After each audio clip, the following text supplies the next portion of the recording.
le CETA est-il de retour? Une conférence du professeur Gus Van Harten sur les tribunaux d'arbitrage, suivie d'un débat politique introduit par Jean Hermès avec Paul Magnette, Benoît Hellings et Charles-Étienne Lagasse.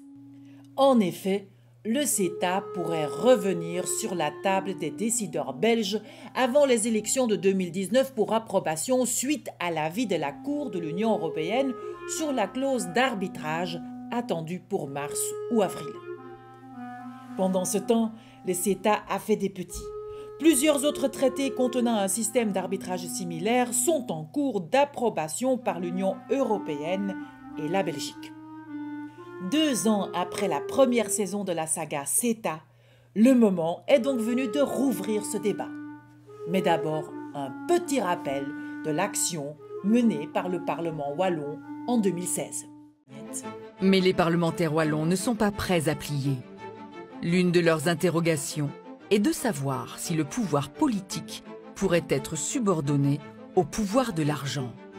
En effet, le CETA comprend un mécanisme qui permet aux multinationales de se retourner contre un État en cas d'évolution de ses réglementations. Le 13 octobre 2016, ils interrogent sur ce problème le vice-ministre canadien du Commerce. Face à eux, David Lametti confirme le risque. C'est vrai qu'on doit payer de temps à autre quand on prononce des réglementations ou quand on crée des lois. Où est-ce qu'on en est 2 ans plus tard? Eh bien, c'est pas moi qui vais vous le dire, je vais donner la parole encore plus brièvement à Chrystia Freeland, ministre canadienne des Affaires étrangères. Vous vous souviendrez peut-être d'elle, il y a 2 ans, elle avait un petit peu fait du bruit ici, puisqu'elle avait été personnellement défendre le CETA à Namur, et elle était ressortie en pleurs, ce qu'elle a elle-même qualifié quelques mois plus tard d'une technique de négociation pour tutoyer les Wallons, ça n'avait pas fonctionné. Eh bien, Madame Freeland, il y a tout juste 3 semaines, a dit ceci. The investor-state dispute resolution system that has allowed companies to sue the Canadian government is also gone between Canada and the United States. Known as ISDS, it has cost Canadian taxpayers more than $300 million in penalties and legal fees. ISDS elevates the rights of corporations over those of sovereign governments. In removing it, we have strengthened our government's right to regulate in the public interest, to protect public health and the environment, for example. Vous vous souviendrez tous de la démission de Nicolas Hulot avec fracas il y a 2 mois.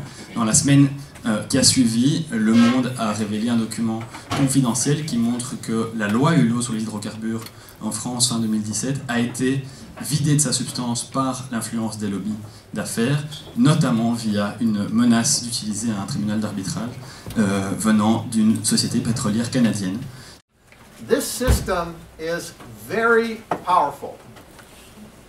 It allows large companies mainly and very wealthy individuals who qualify as foreign investors in a country a power to bring international claims against a country for the exercise of its sovereign regulatory authority.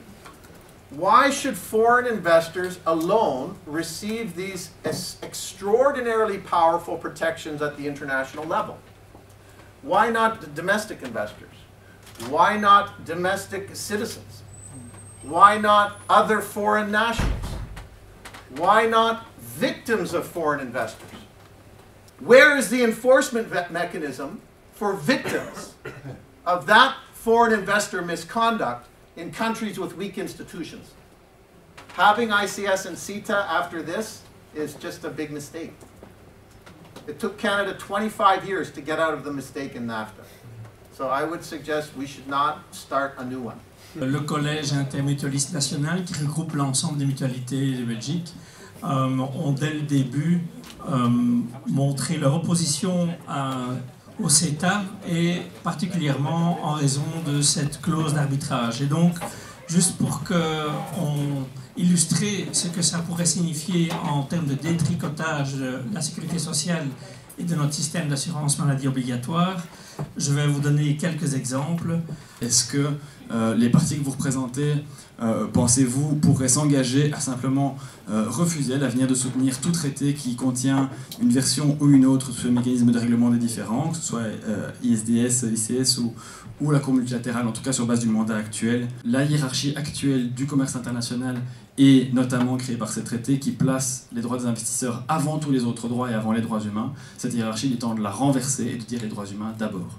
Nous avons émis les plus nettes réserves à l'égard des positions de la Commission européenne et de tous les systèmes, TTIP bien entendu, SIS, et même la formule soi-disant améliorée par la Commission européenne. Sur toutes ces questions, la réponse est oui, évidemment. Je crois qu'il n'y a aucun doute là-dessus. L'exposé brillant et extrêmement clair du professeur Van Harten le montrait très bien. Le principe même d'une juridiction qui n'est ouverte qu'aux investisseurs pose un problème d'égalité de droit fondamental. On peut renforcer autant qu'on veut les garanties judiciaires, ça continue d'être un problème. Pourquoi une catégorie de justiciables, ceux qui sont déjà les plus riches et les plus forts, auraient-ils droit à une juridiction qu'on ne peut qualifier que de juridiction d'exception?